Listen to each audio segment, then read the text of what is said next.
4절까지 말씀을 보도록 합니다. 제가 먼저 29절을 읽겠습니다. 교독하겠습니다. 이튿날 요한이 예수께서 자기에게 나오심을 보고 이르되 보라 세상 죄를 지고 가는 하나님의 어린 양이로다. 내가 전에 말하기를 내 뒤에 오는 사람이 있는데 나보다 앞선 것은 그가 나보다 먼저 계시리라는 것이 이 사람을 가리키니라. 나도 그를 알지 못하였으나 내가 와서 물로 침례를 베푸는 것은 그를 이스라엘에 나타내려 함이라 하니라. 요한이 또 전하여 이르되 내가 보내 성령이 비둘기같이 하늘로부터 내려와서 그의 위에 머물렀더라. 나도 그를 알지 못하였으나 나를 보내어 물로 침례를 베풀라 하신 그이가 나에게 말씀하시되 성령이 내려서 누구의 위에든지 머무는 것을 보거든 그가 곧 성령으로 침례를 베푸는 이인 줄을 알라 하셨기에 내가 보고 그가 하나님의 아들이심을 증언하였노라 하니라. 아멘. 오늘 제목은 보라 하나님의 어린 양을 이렇게 한번 잡아봤습니다. 다 같이 따라할까요? 보라 하나님의 어린 양을. 자, 오늘 29절 우리 한번 보면 어떤 단어로 시작해요? 이튿날 그렇게 시작해요. 이튿날. 요한복음을 이렇게 전개시켜 가면서 요한은 이튿날이라는 단어를 몇 번 사용합니다. 오늘 이 본문의 29절에 이튿날, 또 35절에 보니까 오늘 본문은 아니지만 또 이튿날, 43절에 보니까 또 뭐라고 그랬어요? 거기도 이튿날. 요한이 이튿날 이렇게 얘기하고 있어요. 여러분, 성경은 우연히 쓰여진 것이 하나도 없다. 어떤 의도와 계획을 가지고 하나님께서 그렇게 쓰시도록 하셨는데, 과연 이 이튿날이라고 하는 단어를 요한이 계속 얘기하고 있는 이유가 뭘까? 한번 생각해 보면 그것도 의미가 있을 것 같죠? 자, 여기 보면 2장, 이제 그리고 나서 2장으로 넘어가는데, 2장 1절에 보니까 어떤 단어로 시작해요? 사흘째 되던 날. 이렇게 시작을 합니다. 그러니까, 가나의 혼인잔치는 언제 일어났다? 사흘째 되던 날. 언제부터? 이튿날, 그리고 사흘째 되던 날. 이런 얘기예요. 그러니까, 여기 하나님이 태초에 천지를 창조하시냐는 거기 창세기 1장 1절이고 태초에 말씀이 계시니라. 그 이야기를 하는 날이 첫째 날이에요. 그리고 이튿날, 그리고 또 이튿날, 그리고 또 이튿날, 또 사흘째 되던 날. 그러면 총 며칠? 10일이에요? 6일입니다. 6일. 총 6일을 얘기해요. 아마도 여기 6일을 얘기하는 것은 하나님께서 며칠간에 걸쳐서 이 세상을 만드셨어요? 6일에 걸쳐서 이 세상을 만드셨어요. 그런데 그 하나님께서 6일에 걸쳐 만든 그 세상을 하나님이 보시면서 뭐라고 말씀하셨죠? 보기에 심히 좋았다. 아주 좋았다. 너무너무 좋았다. 야, 내가 만들었지만 너무 잘 만들었어. 야, 기쁘구나. 즐겁구나. 야, 여기서 만물이 소생하고, 그리고 마지막 날에 만든 저 인간들이 저렇게 즐겁게 행복하게 사는 모습을 보니 내가 너무 즐겁구나. 너무 좋다. 이런 표현을 하셨단 말이죠. 그런데 그런 그 하나님의 그 좋은 세상이 누구 때문에? 아니에요. 마귀의 역사는 언제나 있어요. 우리 주변에 지금도, 오늘 또 내일 또 어제도, 그리고 열흘 후, 그리고 1년 후에도 마귀의 역사는 항상 우리 주위에 있어요. 그런데 문제는 누구예요? 아니요. 아담이지만 결국은 나예요.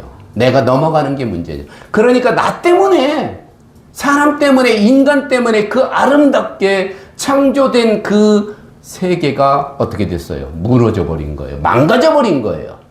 망가져 버렸어요. 그리고 하나님께서는 그 망가진 세상을 새롭게 하기 위해서 누구를 이 땅에 보내셨다? 예수님을 이 땅에 보내셨죠. 그리고 그 예수님이 사흘째 되는 날, 6일이 지나고 사흘째 되는 날, 가나 혼인잔치에 없어진 기쁨, 흐트러진 그 상황들을 다시 재창조하는 역사를 만들어 가기 때문에 결국은 사흘째 되는 그 가나 혼인잔치의 그 역사는 어떤 의미를 가져요? 하나님께로부터 분리된 인간이 고통과 슬픔과 기쁨을 상실하고 행복을 잃어버리고 그리고 무질서한 공간 속에서 살아가고 있을 때 예수님이 이 땅에 오셔서 잔치집에 포도주가 없어서 기쁨이 떨어진 그 집에 그 기쁨을 회복시켜주는 것처럼 우리의 인생을 새롭게 만들어간다는 의미를 오늘 가나안 혼인잔치의 그 사건은 우리에게 교훈하고 있잖아요. 그래서 이 이튿날 그리고 사흘째 되는 날, 이 6일을 상징하는데 그것은 잃어버린 그 세상 그리고 예수님이 이 땅에 오셔서 새롭게 뭔가를 다시 만들어 간다고 하는 것을 요한은 의도적으로 표현하기 위해서 그렇게 날짜를 기록하고 있단 말입니다. 여러분 뒤에 보니까 이따가 또 나누겠지만 어떤 말씀이 있느냐면 성령이 뭐같이 비둘기같이 위에 내려서 그랬어요. 여러분 비둘기라고 하는 그 새는 여러분 어떻게 우리에게 다가오죠? 어떤 의미로? 평화. 그죠? 평화. 평화. 다가옵니다. 그런데, 맞습니다. 평화입니다. 그런데요, 여러분, 이 성경에서 비둘기라고 하는 그 새가 가장 먼저 등장했던 장면이 혹시 어딘지 아십니까? 그렇죠. 노아 방주 때입니다. 자, 40일 주야로 하나님이 이 세상을 홍수로 심판하기 위해서 비를 내리셨어요. 그리고 노아 방주 속에 들어가 있는 그 존재들만 살 수 있었고 모든 것들이 다 물에 잠겨버립니다. 그리고 나서 얼마나 시간이 지났을까? 이 세상에 물이 얼마나 감했는지를 알아보기 위해서 노아가 어떻게 해요? 먼저 뭐를 내보내요? 까마귀를 내보냅니다. 잘하시네요. 역시 우리 행복생교회는 성경을 많이 읽는 사람들만 모였어요. 나는 너무 행복하고 내가 이렇게 행복한데 우리 하나님이 얼마나 행복하시겠어요. 여러분을 보면서 나도 여러분의 얼굴 그 활짝 웃는 여러분의 얼굴 때문에 나도 너무 지금 행복해. 하나님도 행복하실 거예요. 까마귀를 보냈어요. 근데 까마귀가 나갔다가 금방 돌아와요. 그죠? 그러니까 두 번째로 보낸 게 뭐예요? 비둘기를 보냅니다. 비둘기를 보냈더니 비둘기가 뭘 물고 왔어요? 감람나무 잎사귀를 물고 돌아왔습니다. 그리고 한참이 지났어요. 다시 비둘기를 내보냈어요. 비둘기가 어떻게 했어요? 안 돌아왔어요. 안 돌아왔어요. 왜 안 돌아왔을까요? 살만하니까. 살만한 세상이 거기 있으니까. 이게 뭐를 얘기하는? 새로운 세상을 의미하는 거예요. 비둘기가 돌아왔다고 하는 것은 새로운 세상이 없다는 얘기였고, 비둘기가 돌아오지 않았다고 하는 것은 새로운 뭔가 변화가 일어나고 있음을 상징적으로 표현하고 있는데, 거기 성령이 비둘기같이 임하여 위에 내리는 것을 보거든 이라는 표현도 요한은 그냥 아무런 생각 없이 한 것이 아니라 성경에 이미 비둘기라고 하는 그 새의 역할들이 있었음을 상기하면서 지금 비둘기라고 표현을 하고 있는 거예요. 그러니까 지금 요한은 예수님이, 말씀이신 예수님이 이 땅에 육신으로 오셔서 이 땅의 무질서함과 공허함과 그리고 잃어버린 뭐예요? 평안과 행복을 다시 되찾게 하기 위해서 지금 예수님이 지금 역사를 시작하고 있다고 하는 것을 지금 막 드러내려고 하는 거예요. 부각시키려고 하는 거예요. 표현하고 싶은 거예요. 더 극대화시키고 싶은 거예요. 그래서 막 은유적인 표현들을 하면서 그것을 나타내고 있단 말이죠. 여러분 기대되지 않아요? 요한복음이 과연 우리에게 앞으로 어떤 이야기들을 통해서 우리를 흥분시키고 우리에게 은혜를 주고 그 말씀 속에 빠진 우리가 그 말씀과 함께 동행하면서 주님의 세계 안으로 들어갈 수 있게 하실 것인가에 대해서 나는 막 흥분이 됩니다. 요한복음을 시작하는 이 시점에 여러분 흥분하시기 바랍니다. 기대하시기 바랍니다. 요한도 지금 흥분해가지고 막 표현하고 싶은 거예요. 그래서 이튿날, 사흘째 되던 날 이렇게 얘기하면서 지금 우리에게 이 본론으로 시작에 들어가는 이 시점에서 뭔가를 표현해 보고 싶은 거예요. 여러분 다시 봅시다. 29절입니다. 이튿날 요한이 예수께서 자기에게 나오심을 보고 그랬어요. 예수님이 요한에게 왜 나갔을까요? 침례받으려고. 뭐 우리는 침례교회니까 침례라고 하지만 세례. 자, 여러분 세례와 침례의 차이가 뭘까요? 침례는 물에 잠긴다. 그래서 장사와 부활의 의미가 있어요. 원래는 이 침례라고 하는 게 밥티조, 베티스트, 우리 침례교회를 베티스트, 그래서 그렇게 얘기합니다. 밥티조라고 합니다. 베티즈라고 하기도 하고, 원어로 물에 잠긴다는 의미예요. 그래서 원래 성경은 원어에는 침례라고 되어 있는데, 그 이후에 이제 침례가 약식 세례로 바뀌면서 우리나라 장로교회가 가장 먼저 성경을 번역하는 입장에서 침례라고 번역하지 않고 세례라고 번역이 됐지만, 세례냐 침례냐는 상징적 의미이기 때문에 차이가 있다 없다? 없다. 그러나 글자의 차이는 있어요. 그죠? 예. 침례는 잠기는 거고 세례는 그럼 뭐 할 건가요? 세자가 무슨 세자일까요? 뿌릴 세자 한자가 있어요. 예. 여러분 우리가 그 목욕탕에 가면 뭐 물어요? 예? 예. 세신할 때 세신사 있죠. 세신사. 씻을 세자예요. 씻는다는 의미예요. 죄를 씻는다 그런 의미예요. 예, 씻을 세자. 그래서 그런 글자적인 차이는 있지만 상징적인 의미는 똑같다. 그래서 우리가 침례교인이라고 그래가지고 침례교회라고 그래가지고 세례받은 거 인정 못해요. 이래서도 안 되고, 또 침례받고 장로교회나 감리교회 갔는데 침례 우리 인정하지 않습니다. 이런다면 그 의미를 이해하지 못하는 사람들의 말이기 때문에 사실은 좀 불편할 수 있죠, 마음이. 그러나 뭐 로마에 가면 무슨 법을 따라요? 로마법을 따르라고 했으니까 그까지 그거 하면 돼. 여러분이 갈 일은 없겠죠? 갈 일 있습니까? 있어? 하나님이 인도 안 하실 거라고 믿어야지. 뭐 하나님 인도하시면 나 이 교회 떠날 거예요. 그 얘기는 나오심을 보고 그랬어요. 거기 요한이 봤는데 이튿날에 예수께서 자기에게 나으심을 보고 뭐 받으려고? 뭐 하려고? 침례 받으려고. 여러분 이 침례 받으려고라고 하는 이 생각의 발상은 어디에서 나온 걸까요? 여러분 요한복음에 침례 받았다는 얘기 있어요? 없어요? 요한복음에 있을까요? 없을까요? 요한복음에는 없어요.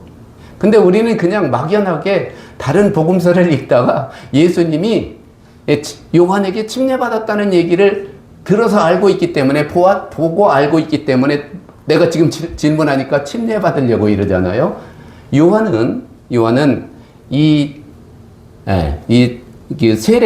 사도 요한이죠. 이 저자 요한은 이 예수님이 요한에게 침례 받았다는 얘기를 기록하지 않습니다. 이 요한 복음에서는 그 얘기가 없는데 마가복음이나 누가복음에서는 예수님이 침례 받았다는 것을 그대로 기록을 하죠. 그리고 마태복음에서는 뭐라고 얘기하고 있을까? 그 사건에 대해서 예수님이 침례받은 얘기에 대해서 어떻게 소개하는지 아십니까?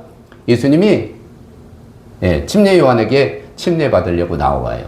그런데 마태가 보니까 야 이거 좀 이상하다 이런 생각이 드는 거예요. 그래서 거기다 뭐라고 얘기하냐면 이 요한이 예수님에게 내가 당신에게 침례를 받아야 되는데 어떻게 당신이 나에게 침례를 받는다고 하십니까? 이렇게 이제 그 얘기를 삽입하는 거예요. 그러면서 예수님은 예수님의 뭘 얘기하는 책이라고 그랬어요? 왕되심을 얘기해요. 왕이신 예수님이 일반 사람에게 침례받는 것이 격에 떨어진다고 생각한 마태는 그렇게 기록하면서 그렇게 해서 뭐를 이루자라고 예수님이 말해요. 하나님의 의를 이루는 것이 좋다. 이렇게 그것을 살짝 합리화시켜 놓는 거예요. 참 성경을 이렇게 생각해서 여러 각도로 보면 재밌게 표현하는 부분들이 있습니다. 그런데요, 요한복음은 예수님이 누구다라는 사실을 강조하는 책이라고 그랬어요.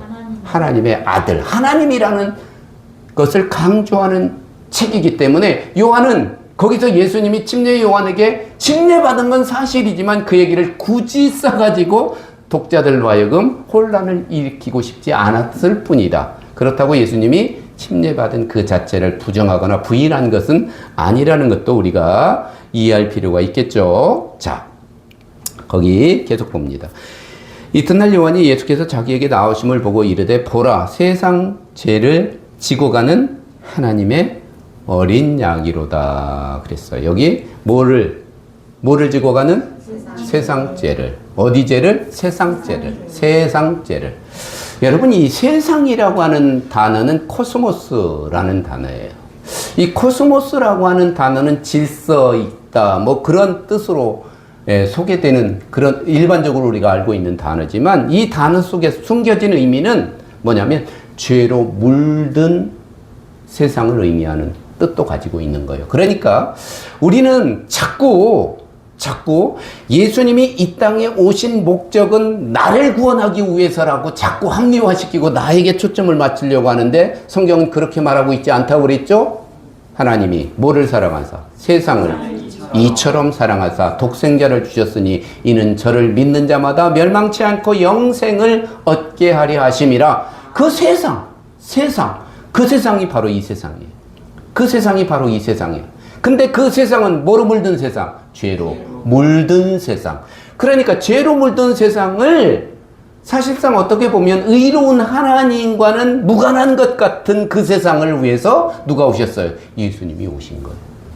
하나님과 전혀 상관이 없는 그 세상을 위해서 독생자를 하나님은 보내신 거란 말이죠. 그렇다면 이 세상이라고 하는 이곳, 우리가 살고 있는 이 세상은 우리들에게 어떤 의미를 부여하고 있으며, 그 세상 속에서 그리스도인들, 교회는 어떤 역할을 해야 되는지에 대해서 우리는 고민해야 되는 거예요. 이거 흘려버리면 안 된단 말이에요. 교회만 잘 되고 교회만 열심히 다니고 교회만 키우는 것이 하나님의 뜻이 아니라는 사실을, 하나님은 우리를 세상 속에 두셨으며 예수님은 그 세상을 위해서 오신 분이고, 그분이 세상을 향해서 마음을, 그리고 눈을, 시선을 두고 있다면 우리들도 그곳에서 시선을 떼면 안 되는데, 여전히 기독교인들, 교회는 세상과 상관없는 교회만을 위해서 오늘 또 존재하려고 하고 있다면, 하나님이 과연 그런 교회를 향해서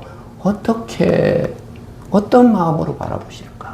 우리 가슴 아파해야 되는 거예요. 이게 우리 한국교회의 현실이었다면 우리 문제에, 그건 바로 우리들의 문제입니다. 이거 회개해야 되는 거예요.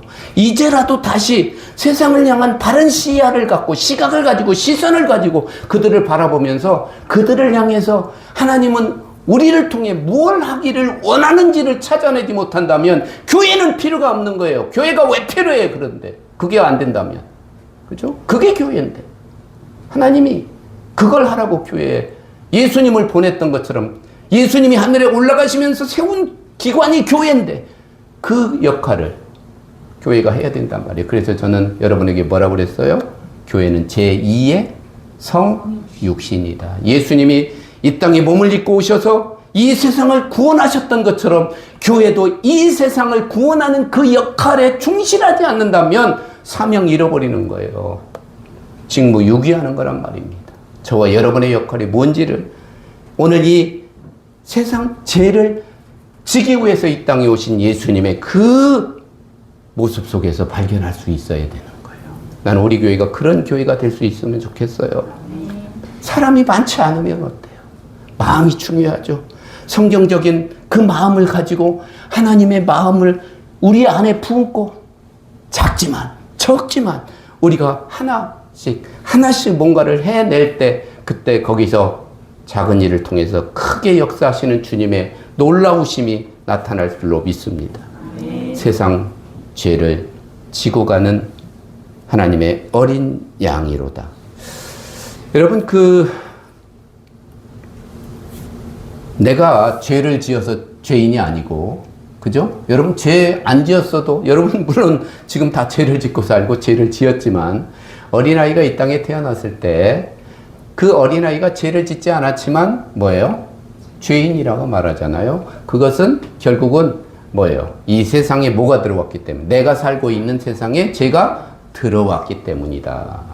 예, 어떤 사람들은 내가 무슨 죄를 졌길래 나한테 죄인이라고 하느냐, 이렇게 전도하다 보면 얘기하지만, 여러분이 그럴 때 잘 이렇게 표현해 주면 이해시킬 수 있을 것 같아요. 나는 죄를 안 지었다 손치더라도 내가 살고 있는 이 세상에 죄가 들어와서 그 세상 속에 죄가 물들어 버렸다. 그래서 우리가 성경에서도 죄로 물든 이란 표현, 죄가 들어왔다 이런 표현들을 쓰고 있잖아요. 여러분들이 적절하게 그런 부분들을 좀 이해시킬 필요가 있어요. 여기 세상죄를 지고 가는 그랬는데, 지고 간다는 단어가 아일로라는 단어예요. 아일로. 네. 근데 이 단어가 여러분 굉장히 우리가 새롭게 이해할 필요가 있어요. 세상죄를 지고 간다는 의미를 새롭게 이해할 필요가 있어요. 표준 세번역이나 현대 성경에 보면 세상죄를 지고 가는, 정말 세상죄를 짊어지고 간다고 우리는 늘 이렇게 생각하잖아요. 근데 원어의 뜻은 그렇지 않아요. 아일로라고 하는 이 말의 의미는 뭐냐면 제거한다는 뜻이에요. 세상죄를 제거하기 위해서 오신 예수님이라는 뜻이에요. 그러니까 여러분 그 세상죄를 지고 가는 뭐라고 그랬어요? 하나님의 어린 양이로다 그랬네요. 자, 요거 조금 어린 양 부분은 잠깐 보류하고 이 지고 간다는 단어에서 한번 조금만 더 생각해 보고 넘어가도록 하겠습니다. 이 아일로라고 하는 단어가 무슨 뜻이라고요? 제거한다, 없앤다 그런 뜻이에요. 없앤다, 죄를 없앤다. 그러니까 예수님이 이 땅에 오신 목적이 뭐예요? 죄를 없애기 위해서 오신 거예요. 없애기 오신. 예, 마귀의 유혹에 넘어간 아담 이후에 죄가 이 땅에 들어왔고, 그 죄가 들어온 이 세상에서 사는 모든 사람들은 죄를 지었기 때문에 죄인이 아니라 그 속에 있다는 것 때문에 죄인이 돼서 모든 사람이 죄 아래 살고 있었잖아요. 로마서는 그렇게 말합니다. 죄가 왕 노릇했다고 그렇게 말하잖아요.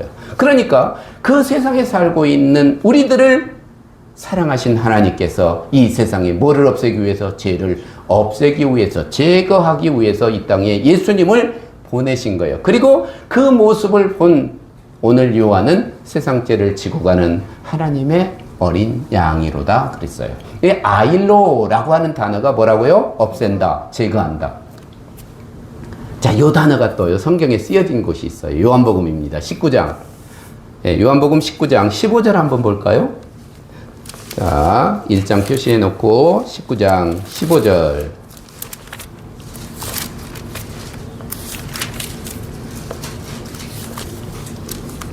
자, 요한복음 19장 15절 181쪽에 있네요. 찾았습니까? 다 같이 읽습니다. 시작. 그들이 소리 지르되 없이 하소서, 없이 하소서. 그를 십자가에 못 박게 하소서. 빌라도가 이르되 내가 너희 왕을 십자가에 못 박으랴. 대제사장들이 대답하여 가이사 외에는 우리에게 왕이 없나이다 하니 그랬어요. 예수님을 빌라도가 법정에서 유대인들 앞에서 묻습니다. 야, 여기 너희들의 왕이 있어. 내가 너희들의 왕을 어떻게 하랴? 이렇게 물어본 거예요. 그러니까 유대인들이 뭐라고 그랬어요? 없이 하소서. 없이 하소서. 이때 단어가 뭔지 아십니까? 아일로예요. 아일로예요. 이게 웃을 얘기 아닙니다. 심각해져야 돼요. 예수님은 이 땅에 뭐를 없애기 위해서? 죄를 없애기 위해서 오신 거예요. 근데 죄를 없애기 위해서 오신 예수님을 정작 반겨야 할 유대인들은 뭐라고 얘기했어요? 예수님 없이 하소서. 예수님 제거해 주세요. 제거해 주세요. 라고 말하는 거예요. 이게 우리의 실체입니다. 이게 인간의 모습이란 말이에요. 우리가 하나님을 믿고 있지만 하나님을 따르는 제자가 됐고, 그리고 하나님의 자녀가 됐지만 우리도 번번이 없이 하소서를 소리치고 있는지도 몰라요. 내 상황과 안 맞으면, 내 마음에 들지 않으면, 하나님이 나를 후원하지 않는다고 생각하면 그 상황, 그 문제, 아까 혹시 여러분 감사라는 찬양을 불렀었는데 그 가사 중에 가져가심도 뭐 기억하십니까? 감사는 그런 거예요. 감사는 주실 때만 하는 게 아니라 나에게 내가 귀하게 여기고 소중하게 아끼던 것 가져가심도 감사해요. 왜냐하면 거기 하나님의 뜻이 있고 분명한 하나님의 목적이 있을 것이며 그걸 통하여 합력하여 선을 이루는 하나님의 역사를 이루어갈 재료로 그 시간, 그 과정, 그 상황을 사용하시기 때문이란 말이에요. 그렇다면 우리들도 그런 측면에서 보면 없이 하소서, 없이 하소서라고 얼마나 많이 소리쳤을까. 그죠? 예수님은 이 땅에 죄를 물든 우리를 살리기 위해서, 우리를 회복시키고 평화를 주시기 위해서, 죄를 없애기 위해서 오셨는데 그 죄를 없애기 위해서 오신 예수님을 향해서 오히려 예수님 없애달라고 하는 게 어디예요? 세상이란 말이에요. 세상이란 말입니다. 그래도 여러분 세상을 즐겨 하실래요? 세상과 벗댈래요? 그래서 성경은 뭐라고 해요? 세상과 벗된 것이 하나님과 원수됨을 알지 못하느냐. 그래서 그렇게 말한 거예요.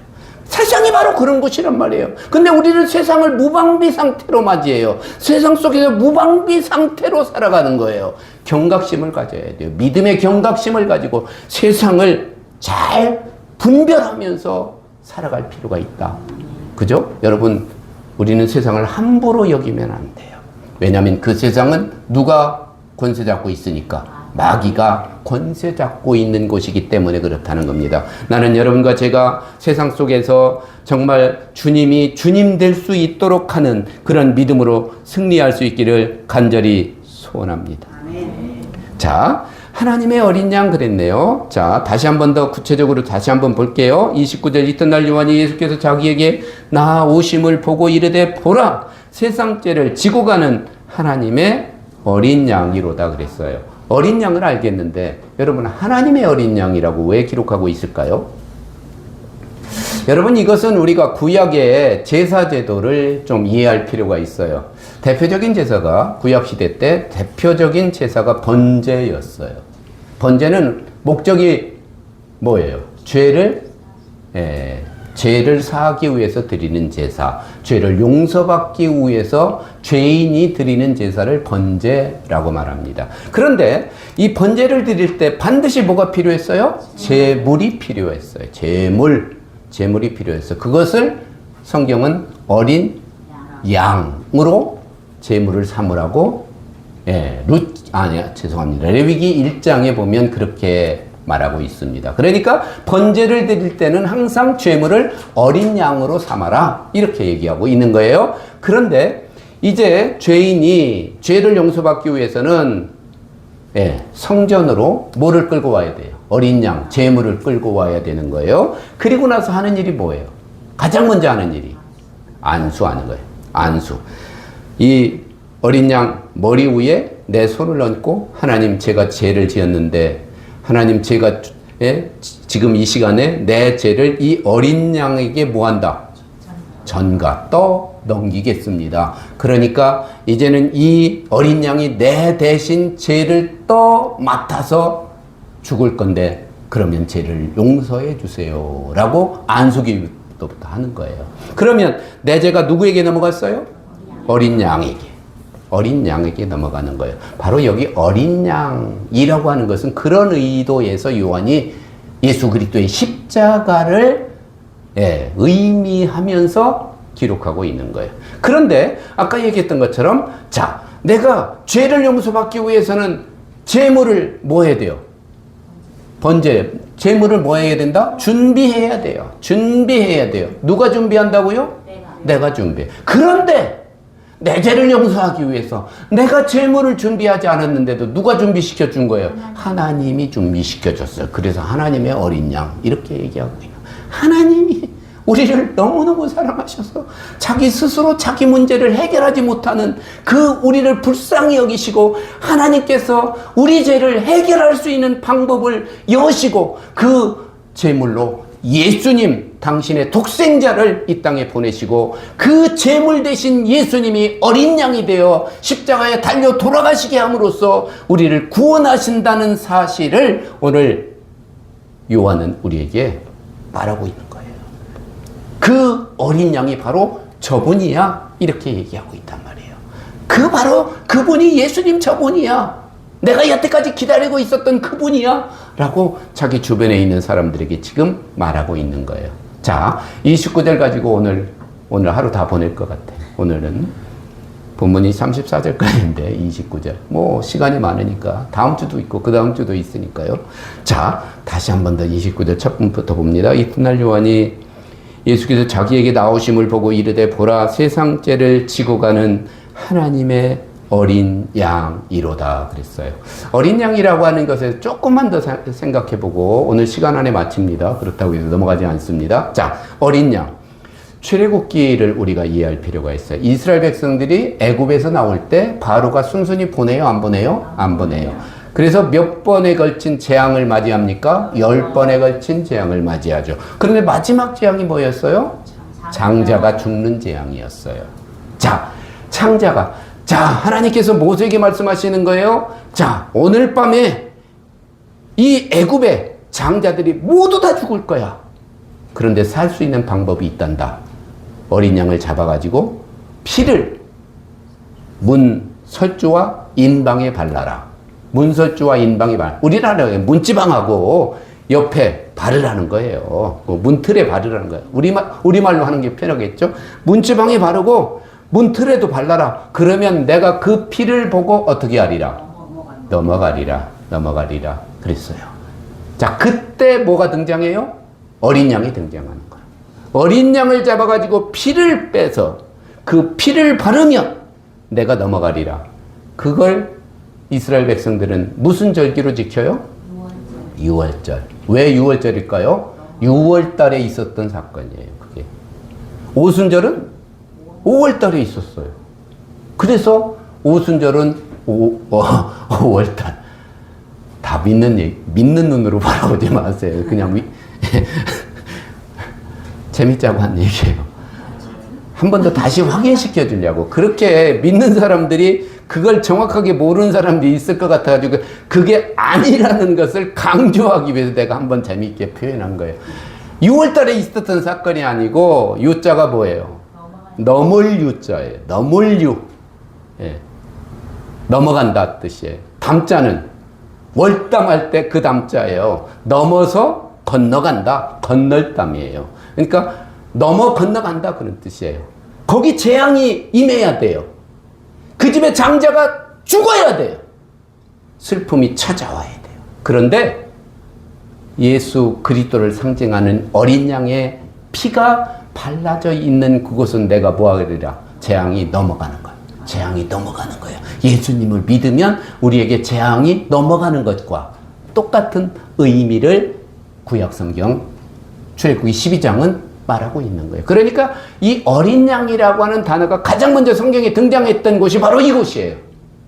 이곳이에요. 그리고 이사야서 53장은 이사야 선지자가 예언할 때 어떤 내용을 가지고 예언했냐면 53장은 고난받는 종, 예수님에 관한 내용을 기록한 책이 이사야 53장이란 말이죠. 그런데 이사야 53장 7절에 보니까 도살장으로 끌려가는 어린 양과 같이라는 단어를 쓰면서 예수님이 십자가에 돌아가시려고 끌려갈 때 반응하지 않고 잠잠히 따라갔던 상황들을 거기서 묘사하고 예언하는 내용이 나옵니다. 그러니까 어린 양은 결국은 누구를 상징한다?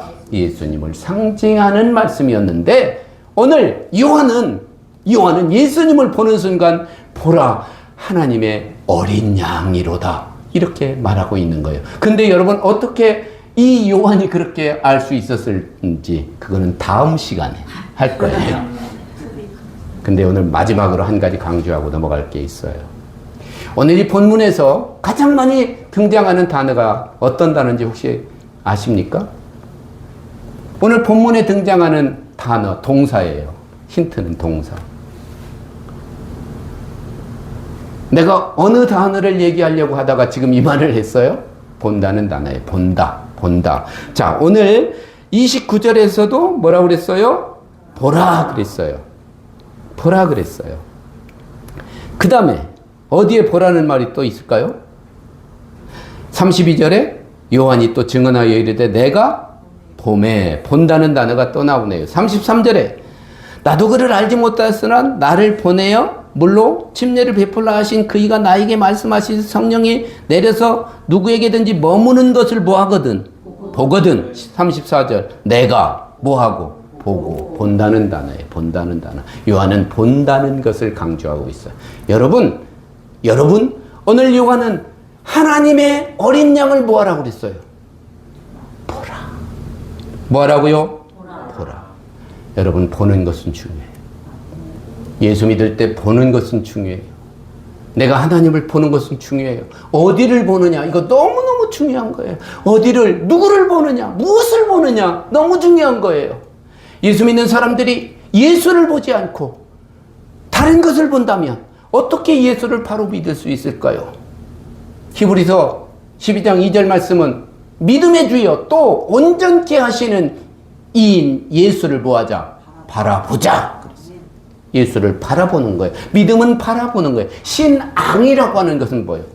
그분을 앙모한다, 앙망한다 그런 뜻이잖아요. 바라본다는 의미란 말이죠. 바라본다는 의미예요. 그러니까 예수를 믿는다고 하는 것은 바라보는 거예요. 오늘 만약에 요한이라고 하는 사람이 예수를 보지 않았다면 그렇게 예수에 대해서 정확하게 표현하지도 못했을 것이고 깨닫지도 못했을 것이고 그를 통해서 감동도 받지 못했을 거예요. 그를 정확하게 소개하는데 많은 지장이 있었을 거예요. 그런데 오늘 요한은 끊임없이 누구를 봤어요? 예수를 본 거예요. 나는 오늘 한 주간 여러분과 제가 예수를 보는 믿음으로 살아갈 수 있기를 바랍니다. 믿음은 보는 거란 말이에요. 누구를? 예수님을 보는 거예요. 예수님을 봐야 하나님도 보이고 예수님을 봐야 성령님도 보이고 예수님을 봐야 세상도 보이고 예수님을 봐야 내 미래도 보이고 예수님을 봐야 예수님이 주시는 평안도 축복도 은혜도 보인단 말이에요. 요한처럼 말이에요. 지난주에 그랬잖아요. 요한은 SNF파에 속해가지고 메시아를 대망하면서 집에도 안 가고 광야에서 머물면서 성경을 늘 묵상하는 삶을 살다가 예수님이 오시자마자 그를 알아봤던 것처럼 그리고 예수님을 보자마자 그 예수님에게서 시선을 한 번도 떼지 않아요. 오늘 짧은 이 본문 속에서 4번씩이나 본다는 단어를 강조하면서 우리가 그분을 대하는 자세는 그분을 바라보는 거야. 할렐루야. 기도하겠습니다. 좋으신 하나님 감사합니다. 요한을 통해